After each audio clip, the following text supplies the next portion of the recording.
नमस्कार दोस्तों। तो अगर आप यूपीएससी या फिर किसी और एग्ज़ाम की भी तैयारी कर रहे हैं तो आज का टॉपिक आपके लिए बहुत ज़्यादा इंपॉर्टेंट होने वाला है।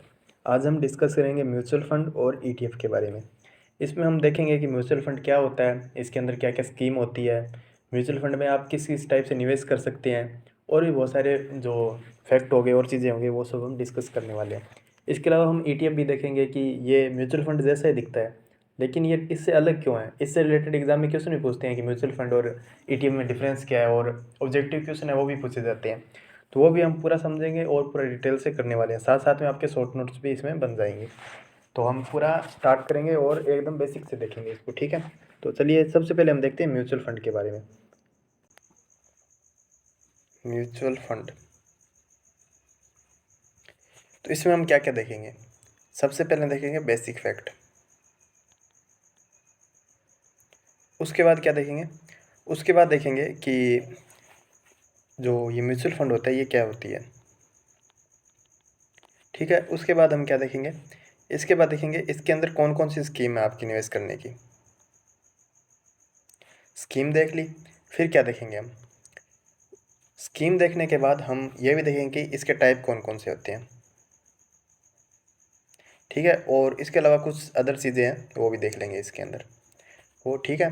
फिर हम बाद में ईटीएफ देखेंगे और बाद में दोनों के अंदर डिफरेंस देखेंगे कि क्या क्या बेसिक डिफरेंस होते हैं इनमें, जो कि एग्ज़ाम में पूछे जाते हैं। तो हम स्टार्ट करते हैं सबसे पहले म्यूचुअल फंड से ही। तो मैं यहाँ पे पहले लिख देता हूँ।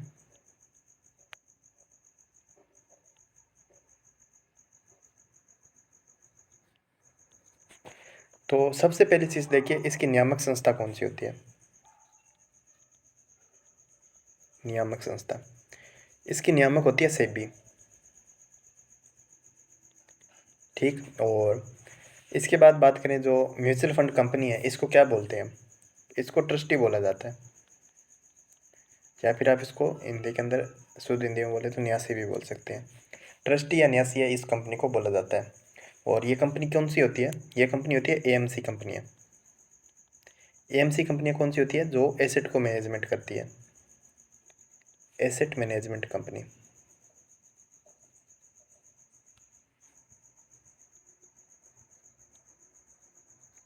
ठीक है। ये कुछ फैक्ट है और आगे कुछ और फैक्ट भी देखते हैं हम, जैसे कि सबसे बड़ी म्यूचुअल फंड कंपनी कौन सी है, ये भी आपको पता होना चाहिए। तो संपत्ति के आधार से देखेंगे हम, जो एसबीआई म्यूचुअल फंड कंपनी है वो अब तक की सबसे बड़ी म्यूचुअल फंड कंपनी है,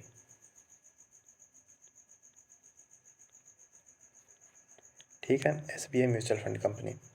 और सबसे पहली म्यूचुअल फंड कंपनी कब बनी थी, तो आपको ये डेट याद रखनी है। और डेट ना याद रहे तो भी ये चीज़ तो पक्की याद रखनी है कि 1964 के अंदर कौन सी 5 ईयर प्लान चल रही थी वो पता होना चाहिए, तीसरी पंचवर्षीय योजना, ठीक है। इस टाइम म्यूचुअल फंड की स्थापना हुई थी। और पहली कौन सी थी ये भी आपको पता होना चाहिए, यूटीआई थी। यूटीआई म्यूचुअल फंड का तब स्थापना हुई थी। और इसकी स्थापना हुई थी कौन सी स्कीम के तहत हुई थी, US 64 स्कीम लाई थी ये तब। इस तरह से म्यूचुअल फंड की सबसे पहले स्टार्ट हुई थी 1964 में, थर्ड पंचवर्षीय योजना चल रही थी। और यूटीआई म्यूचुअल फंड है उसकी स्थापना हुई थी और इन्होंने स्कीम लाई थी मतलब 64 या 64 आप बोल सकते हैं, ये स्कीम लाई थी ये कुछ फैक्ट थे इससे रिलेटेड, मतलब अब तक म्यूचुअल फंड के बारे में क्या क्या है। अब और कुछ बात करें हम, जैसे कि आप मान लीजिए कुछ शेयर खरीदना चाहते हैं या फिर बॉन्ड खरीदना चाहते हैं, तो आपको क्या करना पड़ेगा। दो तरह से स्टॉक एक्सचेंज होते हैं, एक तो होता है नेशनल स्टॉक एक्सचेंज, एक होता है बॉम्बे स्टॉक एक्सचेंज। नेशनल के अंदर मतलब 50 कंपनियां होती है, इसके अंदर लगभग 30 के करीब कंपनियां हैं, मतलब बड़ी कंपनियां। इनके शेयर होते हैं, उनमें से आप कुछ खरीद सकते हैं और खरीदे हुए को बेच सकते हैं, ये सब कर सकते हैं। इन सब को करने के लिए आपके पास क्या चाहिए, आपके पास एक डीमैट खाता होना चाहिए। आपके पास डीमैट खाता होगा तभी उसी से आप इसके अंदर शेयर परचेज कर सकते हैं, बाई कर सकते हैं, ये सब। लेकिन म्यूचुअल फंड कंपनी होती है उसके अंदर सबसे बढ़िया बात यह होती है कि आपको क्या करना होता है, आपको कोई डीमैट खाता की ज़रूरत नहीं है। तो अगर आपको डीमैट खाता की ज़रूरत नहीं है तो फिर क्या होता है इसमें, तो मैं आपको बता देता हूँ पहले म्यूचुअल फंड के बारे में थोड़ा सा।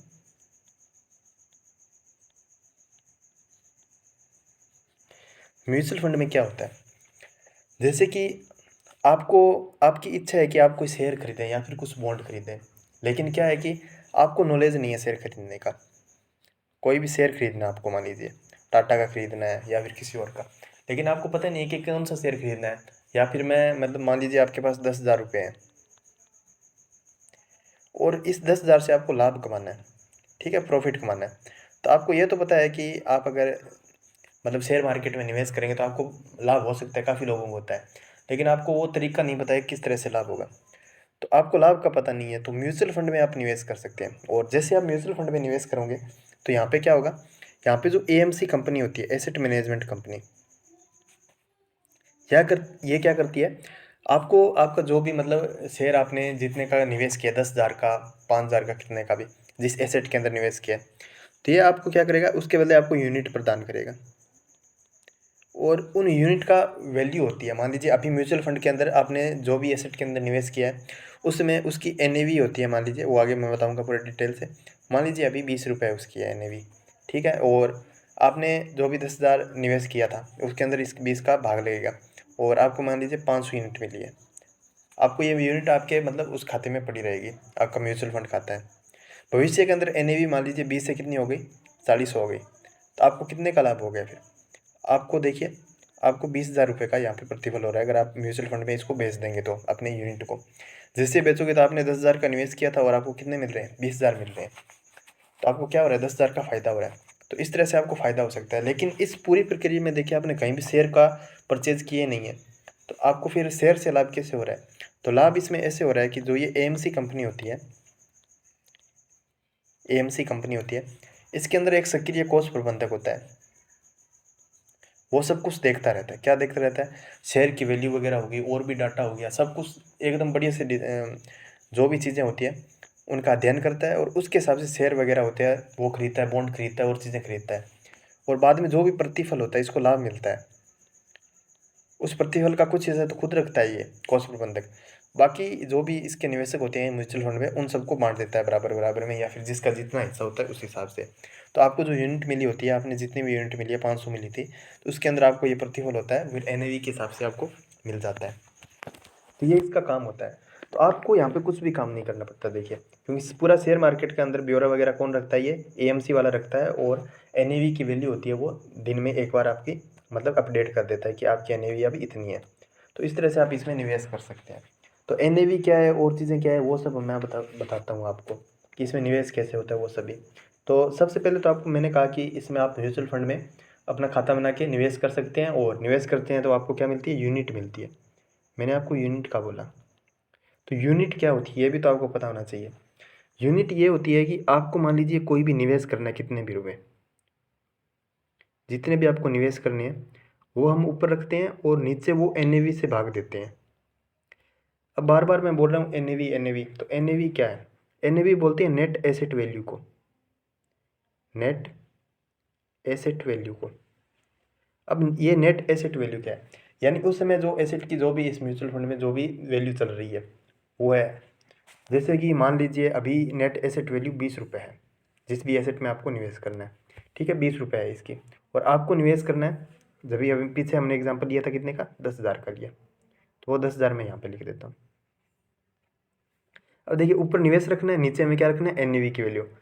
एनएवी की वैल्यू 20 रुपये है, और ये हम बात कर रहे हैं अभी मान लीजिए 2025 की। 2025 में ये है, तो आपको कितनी यूनिट मिलेगी, आपने अभी अगर परचेज किया तो मतलब ये, या फिर निवेश किया तो, आपने निवेश किया तो आपको मिलेगी यहाँ पे 500 यूनिट, ये यूनिट आई है आपकी। तो अब इस यूनिट का क्या फ़ायदा है वो बताता हूँ मैं आपको। देखिए इसको भाग दिया तो 1 0 से 1 0 कट गया, 2 का 5 बार गया तो 500 आ गया, ये तो आपको पता लग गया। अब इससे आपको फ़ायदा कैसे होगा वो देखिए।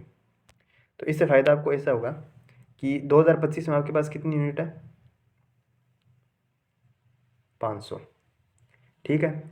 अब हम चले जाते हैं 2027 के अंदर। 2027 में आज ही के दिन, मान लीजिए आज जो भी डेट है उस डेट को हमने देखा कि एनएवी दिन में एक बार अपडेट होता है। तो एनएवी आई एसेट मैनेजमेंट कंपनी है, वो अपडेट करती रहती है, एक बार दिन में सिर्फ एक बार ही होती है। तो इस टाइम देखिए एनएवी की वैल्यू उस टाइम कितनी थी, 20 रुपये थी। और अब हम देख रहे हैं कि आज के दिन एनएवी की वैल्यू 40 रुपये है, या फिर कुछ और भी मान सकते हैं आप, हमको तो एक बार मानना ही है। तो मान लीजिए 40 ही है, तो ये क्या है, एनएवी मतलब एक यूनिट की वैल्यू है आपकी, ठीक है, एक यूनिट की वैल्यू 40 रुपये है। आपके पास कितनी यूनिट है, 500 यूनिट है, तो 500 यूनिट की कितनी वैल्यू हो जाएगी अब, 500 गुणा में 40, यानी एक की 40 है तो 500 की गुणा कर देंगे हम, तो कितने आएगा, 20,000। गुणा करके देख लीजिए, 20,000 है। तो इसका मतलब क्या है, आपने निवेश किया था 10,000 का, है ना, 10,000 का आपने निवेश किया, और 10,000 की वैल्यू आपकी हो रही है अब 20,000, तो कितने का फ़ायदा हो रहा है आपको, 10,000। 10,000 का फ़ायदा हो रहा है, और कैसे हो रहा है, ये फ़ायदा हो रहा है आपको, अगर आप इसको बेचेंगे, आप यूनिट को अपनी बेच देंगे तो आपको ये फ़ायदा हो जाएगा। और आपको अगर आप इस यूनिट को पड़े रहने देंगे तो आगे मान लीजिए भविष्य में इसकी वैल्यू और बढ़ गई तो आपको और फ़ायदा हो सकता है। लेकिन अगर एनएवी कम हो गई, ये मान लीजिए 40 ना हो, अगर आपकी 10 ही हो गई, तो आपको फिर घाटा भी हो सकता है। लेकिन रिस्क इसमें बोलते हैं कि कम होता है थोड़ा बाकियों के मुकाबले। अगर आप शेयर मार्केट में देखते हैं तो आपको वहाँ पे आपको खुद का दिमाग लगाना पड़ेगा पूरा, लेकिन यहाँ पे जो योग्य होते हैं वो लोग इसमें देखते रहते हैं, तो आपको इसमें जोखिम थोड़ा कम होता है। यानी ये एक प्रकार से जो अनसिस्टेमेटिक रिस्क होती है,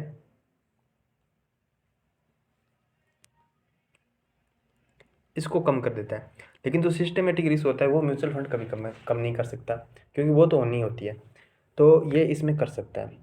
तो आई होप आपको इतनी चीज़ें तो समझ आई होगी इसमें कि म्यूचुअल फंड कैसे काम करता है। यानी म्यूचुअल फंड कैसे काम करता है वो बताया मैंने, कि इसमें अंदर एक एसेट मैनेजमेंट कंपनी होती है, ये एसेट को मैनेजमेंट करती है, तो उसके अंदर एक सक्रिय कोष प्रबंधक होता है, वो सब कुछ देखता रहता है, शेयर कौन से खरीदने हैं, कौन से बेचने हैं, बॉन्ड खरीदने हैं।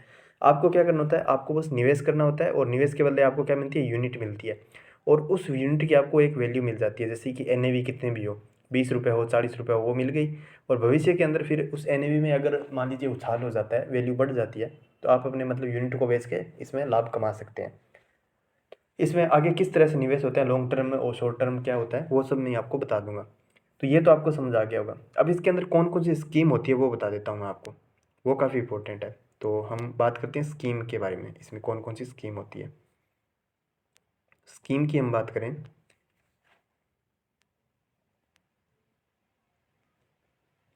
स्कीम, तो स्कीम इसमें कई प्रकार की होती है निवेश करने की। जैसे कि सबसे पहली स्कीम देखिए, पहली स्कीम की हम बात करें जो है इक्विटी स्कीम।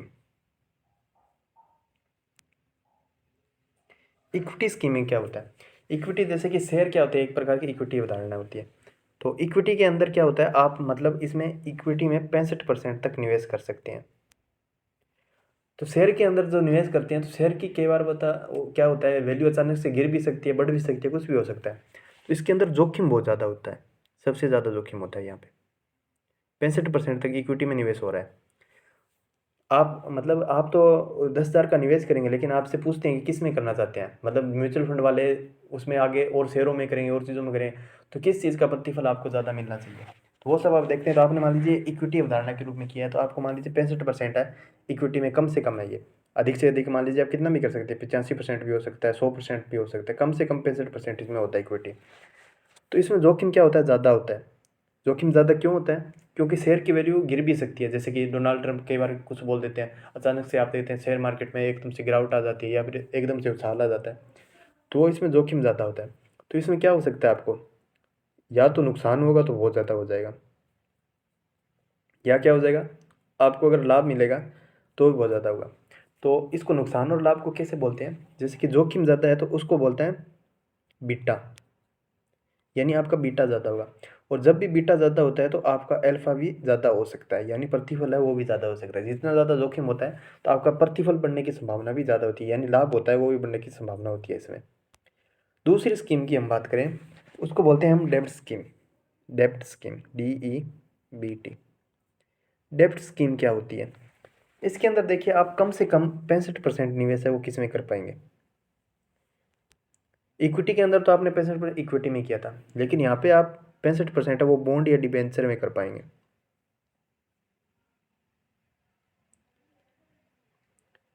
तो अगर आप बॉन्ड या डिबेंचर में करेंगे तो यहाँ जोखिम क्या होगा, उससे कम होगा।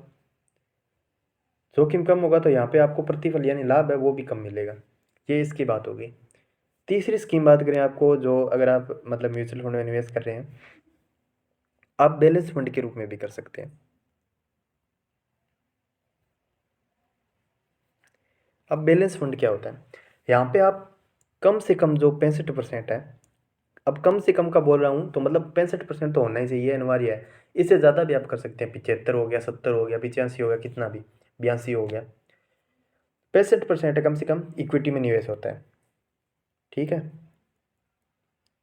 और बाकी का जो बच गया है वो किस में निवेश होता है, वो होता है बॉन्ड या डिबेंचर में। तो ये पहले दो हमने जो डिस्कस किए उनसे अलग कैसे है। उनमें तो हमने बोला कि 65% इक्विटी में निवेश होगा, ठीक है, जो इक्विटी उदाहरण है। और बाकी का हमने बताया नहीं कि बॉन्ड में होगा किस में होगा, बाकी का हमें नहीं पता किस में भी हो सकता है बाकी का। लेकिन जो ये बैलेंस फंड है इसके अंदर ये बात अनिवार्य है कि अगर आपने मान लीजिए 65, कम से कम 65 है, मान लीजिए आपने 75% है वो इक्विटी के अंदर निवेश कर दिया, तो बाकी का जो 25 बचा हुआ है वो बॉन्ड में निवेश होगा या फिर डिवेंचर में निवेश होगा। ये इसमें बात मतलब निर्धारित है पहले से ही, ये इसकी बात होगी। एक और स्कीम होती है इसके अंदर जो लिक्विड होता है, लिक्विड फंड स्कीम, यानी थोड़ी तरल प्रकार की। तो इसके अंदर क्या होता है, यहाँ पे जोखिम बहुत कम होता है। जोखिम क्या होता है, कम होता है। तो आपको जोखिम तो कम है लेकिन लाभ भी आपको इसमें फिर कम ही मिलेगा। कम क्यों होता है, क्योंकि इसके अंदर जो 90% आप कम से कम 90% है, ये निवेश इसमें किस प्रकार से करते हैं, कोष पत्र के रूप में करते हैं। और कोष पत्र से करेंगे तो आपको मतलब ब्याज वगैरह भी उसमें कम मिलता है उनको, जो कोष प्रबंधक है। और उससे आपकी जो यूनिट है उसके अंदर आपको प्रतिफल भी कम ही मिलेगा। तो ये एक प्रकार से अल्पकालिक भी होता है। तो अल्पकालिक के अंदर फिर आपको जो जोखिम वगैरह है वो भी कम मिलेगा, क्यों, क्योंकि दीर्घकालीन में जोखिम ज़्यादा होता है और प्रतिफल है वो बहुत कम मिलता है। तो इसके अंदर फिर आपको लाभ भी कम मिलेगा। अगर आप, एक और स्कीम होती है ELSS स्कीम, इसको बोलते हैं, ई से हो जाएगा इक्विटी और एल से हो जाएगा लिंक्ड। मैं लिख भी देता हूँ, इक्विटी लिंक्ड, और एस से क्या हो जाएगा, सेविंग, और लास्ट वाले से हो जाएगा स्कीम, ठीक। तो इक्विटी लिंक्ड जो सेविंग स्कीम है ये क्या होती है, ये होती है म्यूचुअल फंड की, मतलब अब तक की जब जो भी हमने स्कीम पढ़ी है इनसे सबसे इम्पोर्टेंट स्कीम होती है। और ये एकमात्र ऐसी स्कीम है जहाँ पे निवेशक है उसके निवेश के जो ऊपर है वो आयकर अधिनियम 1961 है ना, उसके तहत छूटें मिलती है इसमें बहुत सारी। और इसकी धारा की बात करें तो 80C धारा, यानी धारा 80 का सेक्शन सी है। इसके तहत लगभग अधिकतम हम माने तो 1.5 लाख रुपए है, इतने तक की कर की छूट मिल जाती है इसमें, 1.5 लाख तक की, ठीक है। तो और बंधक समय की बात करें, जो ELSS स्कीम है ये 3 वर्ष तक होती है, यानी कम से कम 3 वर्ष तक इसमें बंधक समय होता है, इतने समय तक आपका निवेश रहता है इसमें। तो ये भी काफ़ी इंपॉर्टेंट अवधारणा थी। अब हम म्यूचुअल फंड में निवेश की बात करें कि निवेश किस किस प्रकार से आप कर सकते हैं। ये तो स्कीमें थी, इनमें आप निवेश करेंगे, लेकिन स्कीम में निवेश आप किस किस प्रकार से कर सकते हैं वो भी तो आपको पता होना चाहिए। इसमें 2 प्रकार से होता है, 2 टाइप बहुत ज़्यादा इंपॉर्टेंट है। सबसे पहला तो होता है इसमें एक वन टाइम वाला,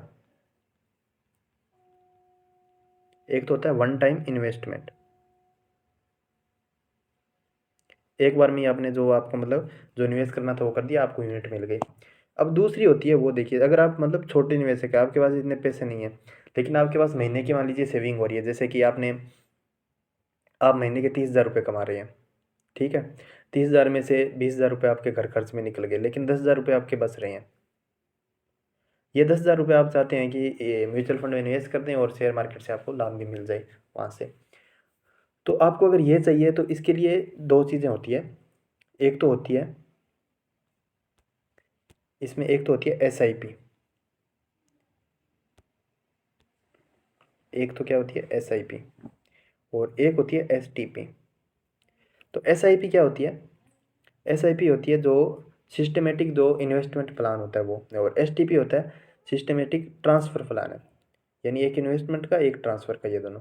तो SIP क्या होता है, एक माध्यम होता है जिसके अंदर जो छोटी निवेशक है वो प्रत्येक महीने है जो भी अपनी बचत राशि 1,000 रुपये कितनी भी हो वो म्यूचुअल फंड में निवेश कर सकते हैं और अपना लाभ है वो प्राप्त कर सकते हैं। आप हर महीने इसमें निवेश कर सकते हैं फिर इस स्कीम के तहत। यानी दो दो तरीके से आप कर सकते हैं, या तो एक बार में ही कर दीजिए पूरा लॉन्ग टर्म के लिए, या फिर आप हर महीने करना चाहते हैं तो उस हर महीने भी STP और SIP है, इस तरह से आप कर सकते हैं। तो ये म्यूचुअल फंड के बारे में पूरा था। तो म्यूचुअल फंड मुझे लगता है आपको समझ आ गया होगा क्या होता है, कुछ नहीं होता, एक एएमसी कंपनी होती है जो एसेट को मैनेजमेंट करती है, वहाँ पे एक कोष प्रबंधक होता है। और वो कोष प्रबंधक क्या करता है, आपको मतलब जो भी जानकारी होती है, आपने जितना भी मतलब निवेश कर दिया इसके अंदर, मान लीजिए जितने पे कि आप निवेश करेंगे, तो कोष प्रबंधक होता है वो अपनी जानकारी के हिसाब से आपके जो पैसे होते हैं वो शेयर मार्केट में आगे लगाता है। लेकिन आपको यहाँ पे शेयर परचेज करने की और चीज़ें करने की कोई ज़रूरत नहीं होती, आपको बस यूनिट मिलती है और यूनिट के हिसाब से आपको फिर आगे लाभ मिल जाता है। ये सब चीज़ें इसमें होती है। लेकिन हम ईटीएफ की बात करें, अब हम ईटीएफ की बात करेंगे, फिर हम जब डिफरेंस देखेंगे तो उसमें अंदर भी म्यूचुअल फंड के बारे में और जानकारी आपको मिलेंगी। अभी मैं उसके बारे में कुछ जानकारी अभी होल्ड कर रहा हूँ। तो पहले हम देखते हैं ईटीएफ के बारे में। ईटीएफ क्या होता है, ये भी एक प्रकार का म्यूचुअल फंड ही होता है, लेकिन उससे अलग है। क्यों? म्यूचुअल फंड में आपने एक चीज़ देखी थी, क्या देखी थी, कि आपको शेयर वगैरह परचेज नहीं करने पड़ रहे। यानी जो शेयर मार्केट के अंदर जो लिस्टेड कंपनी है, नेशनल स्टॉक एक्सचेंज होगी या फिर बॉम्बे स्टॉक एक्सचेंज होगी, इनके अंदर से डायरेक्ट आपको शेयर परचेज नहीं करने पड़ रहे। आपको क्या करना पड़ रहा है, आपको बस म्यूचुअल फंड जो कंपनी है एएमसी है उसके अंदर अपना खाता बनाना है, निवेश करना है, और फिर आगे कंपनी खुद ही खरीद लेती है, बॉन्ड खरीदनी है, शेयर खरीदनी है या फिर बेचनी है, और लाभ कमा लेती है, प्रतिभूति खरीदनी हो, लाभ कमाती है और उस लाभ को आपको मतलब बांट देती है, खुद भी रख लेती है। लेकिन ईटीएफ में कुछ अलग चीज़ें भी है। ईटीएफ में क्या है, हम ईटीएफ के अंदर बात करें तो आपको ईटीएफ को बताने से पहले मैं कुछ दो चीज़ें बताता हूँ। मैंने आपको एक कोष प्रबंधक बताया है कि सक्रिय कोष प्रबंधक होता है, वो क्या होता है। तो कोष प्रबंधन दो प्रकार से होता है शेयर मार्केट में, एक तो होता है एक्टिव कोष प्रबंधन, ठीक है, और एक होता है मतलब पैसिव, जिसको हम बोलते हैं निष्क्रिय। एक तो सक्रिय रूप से होता है, एक निष्क्रिय रूप से होता है। एक्टिव वाला होता है जो म्यूचुअल फंड होता है उसके अंदर होता है। यानी एक्टिव वाला क्या होता है, जहाँ में मतलब जो भी कोष का प्रबंधन हो गया, वो एसेट होती है जो, और उसका संचालन हो गया, उसको एक कोष प्रबंधक होता है उसके माध्यम से करते हैं। और वो सब कुछ मतलब इसका लेखा जोखा होता है और चीज़ें रखता है, ये अनिवार्य होता है एक्टिव वाले में। और वो किस में होता है, म्यूचुअल फंड के अंदर होता है। लेकिन पैसिव वाले में अनिवार्य नहीं होता कि कोष प्रबंधक जरूरी हो भी सकता है, ये जरूरी नहीं है, लेकिन कोष प्रबंधक लगभग नहीं होता। ईटीएफ के अंदर बात करें तो लगभग नहीं होता, कई बार कभी कभार हो जाता है। लेकिन मैक्सिमम चांस क्या होता है ईटीएफ के अंदर, जो पैसिव होता है मतलब निष्क्रिय होता है एक प्रकार से, कोष प्रबंधक इसमें नहीं होता। और वो क्या करता है, कुछ सूचकांकों का अनुसरण करता है, ठीक है, और उनका फिर निष्पादन करता है, और उन सब के ऊपर ही निर्भर रहता है। यानी जो सूचकांक होते हैं, रिपोर्ट्स वगैरह हो गई, इन सब के अनुसरण करके ही आप इसके अंदर मतलब इसके अंदर डेटा आते हैं, और वहाँ वहाँ से आप शेयर वगैरह और चीज़ें होती है वो खरीद सकते हैं। तो इसके अंदर क्या होती है, सूचकांक होते हैं, उसके हिसाब से क्या निकलती है, इंडेक्स फंड निकलती है ईटीएफ के अंदर। यानी इसमें कोई सक्रिय कोष प्रबंधक नहीं होता, तो आपको खुद ही देखना पड़ता है, क्योंकि इसमें क्या आती है, इंडेक्स आती है, इंडेक्स फंड। और इस इंडेक्स फंड की खासियत क्या है, आपको जो म्यूचुअल फंड है उसके अंदर तो दिन में एक बार आपकी एनएवी की वैल्यू आती है। आप एनएवी की वैल्यू देख रहे हैं, कम हो रही है या ज़्यादा हुई है, वो दिन में सिर्फ एक बार ही आती है, अपडेट होती है हर दिन में एक बार। आपको डेली सिर्फ एक टाइम ही देख सकते हैं, तो आपको पता नहीं लगता पूरी तरह से। लेकिन इसके अंदर ये सब नहीं होता, इसमें इंडेक्स फंड होती है, वो इंडेक्स इसमें वैल्यू बढ़ती रहती है घटती रहती है, इसे आपको पता चलता रहता है, इसे ग्राफ चलता रहता है इंडेक्स का। यानी हर सेकंड हर टाइम ये बदलती रहती है। तो इससे आप क्या लगा सकते हैं, जब भी इंडेक्स फंड के अंदर वैल्यू कम हो रही हो तो उस समय आप खरीद के निवेश कर सकते हैं, जो भी नेशनल स्टॉक एक्सचेंज या बॉम्बे स्टॉक एक्सचेंज है उसमें डायरेक्ट कर सकते हैं। और वहाँ से आप करोगे तो आपको क्या होगा, आप शेयर को डायरेक्ट वहाँ से परचेज कर सकते हैं इस इंडेक्स फंड के माध्यम से। आपको यहाँ से देखेंगे, आपको अंदाज़ा लग जाएगा, और जो भी आपको शेयर वगैरह जो भी खरीदना हो, बॉन्ड खरीदना हो, वो आप डायरेक्ट यहाँ से खरीद सकते हैं फिर। ठीक है, तो ये इसका एक फ़ायदा है कि आपको यहाँ पे वैल्यू हर हर समय हर टाइम पता लगती रहती है, तो ये इसकी एक खासियत है।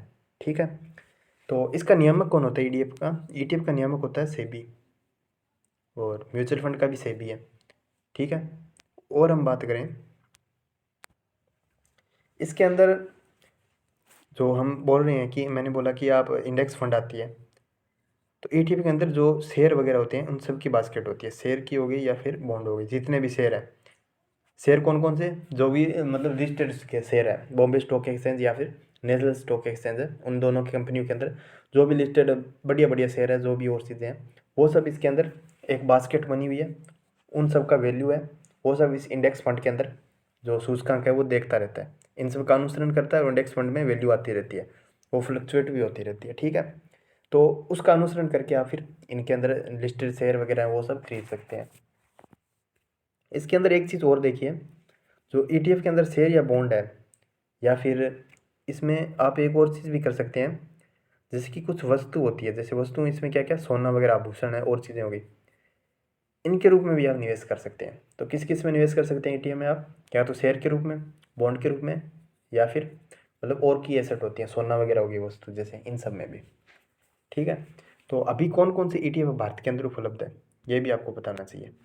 भारत के अंदर 3 टाइप के ETF उपलब्ध है।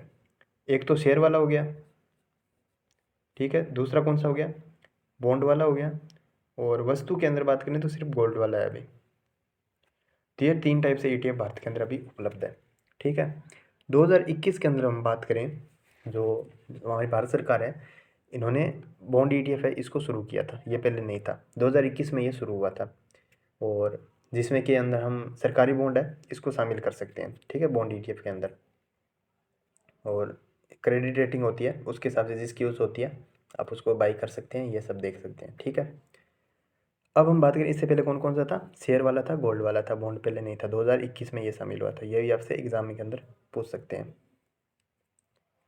अब हम बात करें जो शेयर ETF है इसके बारे में, तो गोल्ड वाला तो आपको पता ही होगा, गोल्ड के अंदर होता है, लेकिन शेयर वाले की बात करें तो इससे रिलेटेड 2 ETF इंपॉर्टेंट है। एक तो होता है CPSE, ये हम शेयर वाले के अंदर बात करें, शेयर ETF में। ठीक है, तो इसके अंदर एक तो होता है CPSE क्या होता है, इसको हमने 2011 में शुरू किया था।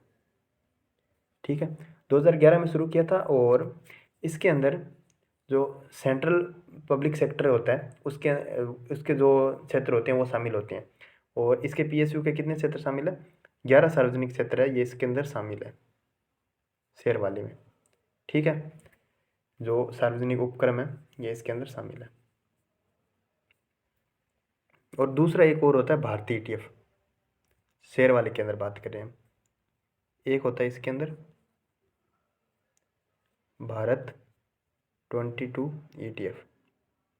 ये क्या होता है, इसको शुरू कब किया था ये पता होना चाहिए, 2017 में शुरू किया था एक तो, और इसके अंदर कितने उपक्रम शामिल है, जो सार्वजनिक क्षेत्र के सेंटर के 22 उपक्रम है इसके अंदर शामिल है। ठीक है, और इसमें कौन कौन से 22 है, तो 16 तो किसके हैं, सरकार के हैं, और 22 है तो बाकी कितने बच गए, 4 और 2 6 बच गए। तो उसके अंदर 3 तो है वो सार्वजनिक क्षेत्र के हैं जो कि बैंक वाले हैं, और बाकी के 2 3 बचे हैं वो निजी क्षेत्र के बैंक के हैं। तो इस तरह से ये 22 हो गए, ये इसके अंदर होता है। अब इसका उद्देश्य क्या होता है इनका उद्देश्य है कि जो भारत 22 ETF हो गया या फिर CPSE है, ये सार्वजनिक क्षेत्र के उपक्रम है, उसके अंदर विनिवेश है उसको बढ़ावा देता है। विनिवेश के बारे में आपको पता ही होगा। अब हम आगे बात करेंगे, सबसे जो इसमें मेन टॉपिक है जो डिफरेंस वाला है, वो एग्जाम में पूछते हैं, इन दोनों में डिफरेंस क्या बचा फिर। तो डिफरेंस आपको एक तो मैंने आपको बताया, उससे आपको पता चल गया होगा, लेकिन थोड़ा सा मैं और आपको बता देता हूँ। तो सबसे पहला डिफरेंस देखिए, इन दोनों में अंतर क्या है। तो एक चीज़ आपको पता लग रहा है कि जो म्यूचुअल फंड का जो कोष प्रबंधक कौन सा होता है, म्यूचुअल फंड होता है, उसके अंदर कोष प्रबंधन कौन सा होता है, एक्टिव वाला होता है। और जो ETF वाला होता है उसके अंदर कोष प्रबंधन कैसे होता है, उसके अंदर इंडेक्स फंड आती है, उस इंडेक्स फंड के हिसाब से आपको परचेज बाई करना पड़ता है। तो उसके अंदर क्या होता है, इसके अंदर पैसिव होता है या निष्क्रिय होता है एक प्रकार से। एक तो ये चीज़ पता चल गई आपको। दूसरी चीज़ एक और मैं आपको बता दूं कि जो म्यूचुअल फंड है इसके अंदर जो NAV होती है वो मैंने आपको बताया था, NAV दिन में एक बार अपडेट होती है। वो कब होती है वो भी समय बता देता हूँ आपको, 3:30 पर, यानी लगभग 3:30 बजे आपको पूरे दिन का वो एक NAV इसी टाइम पता लगेगी। आप बाद में या पहले उसमें कुछ नहीं देख सकते। ठीक है, ये इतने बजे निर्धारित होती है। और ETF है, इसके अंदर हम बात करें तो इसके अंदर इंडेक्स फंड होती है, वो फ्लक्चुएट होती रहती है, उसमें वैल्यू आती रहती है। तो ये इसका फ़ायदा है इंडेक्स फंड का, इसमें म्यूचुअल फंड है, आपको हर टाइम एनी टाइम इसमें देख सकते हैं क्या वैल्यू कब चल रही है। अब ETF के अंदर जोखिम की बात करें हम, जो ATM होता है इसके अंदर म्यूचुअल फंड की तुलना में जोखिम फिर कम होता है।